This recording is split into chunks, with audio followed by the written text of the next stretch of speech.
రీసెంట్గా సమాంత గారు కూడా సిరిమల్లె అనే శారీ షోరూమ్ ఓపెనింగ్కి వచ్చారు. సేమ్ తనతో కూడా అలాగే జరిగింది. తను చాలా పాజిటివ్గా నవ్వుతూ వెళ్ళి ఓపిక్గా చాలా సేపటి వరకు అక్కడ ఒక చిన్న అడ్వాంటేజ్ ఉందమ్మా. తర్వాత క్లిప్ చూశాను నేను.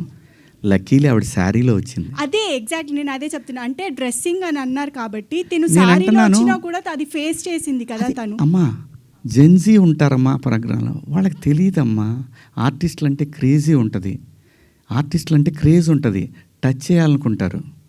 ఒకసారి తెనాలి దగ్గర శ్రీదేవి గారు షూటింగ్కి వచ్చి అక్కడ దిగితే ఒకడు వెనక నుంచి గట్టిగా పట్టుకొని పరిగెత్తాడు. ఇది అప్పుడు పేపర్లో బాగా వచ్చింది మాకు. తెనాలిలో షూటింగ్ దిగిన శ్రీదేవి గారి పట్ల అసభ్యంగా ప్రవర్తించారు.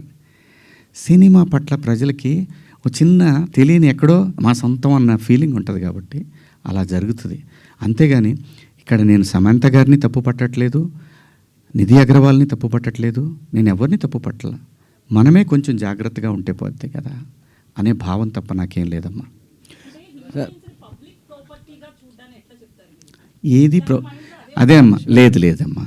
ఏం చెప్పినా కూడా వాళ్ళు చెప్తుంది కూడా మీరు మంచి బట్టలు వేసుకోండి, మా పిల్లలు ఇదే నేర్చుకుంటున్నారు అని చెప్తున్నారే తప్ప పబ్లిక్ ప్రాపర్టీ ఎలా అవుతారమ్మా? We are representatives of society. సినిమాల్లో చెప్పేది జనానికి ఒక్కొక్కసారి సినిమా ఒక విలువను సృష్టిస్తుంది.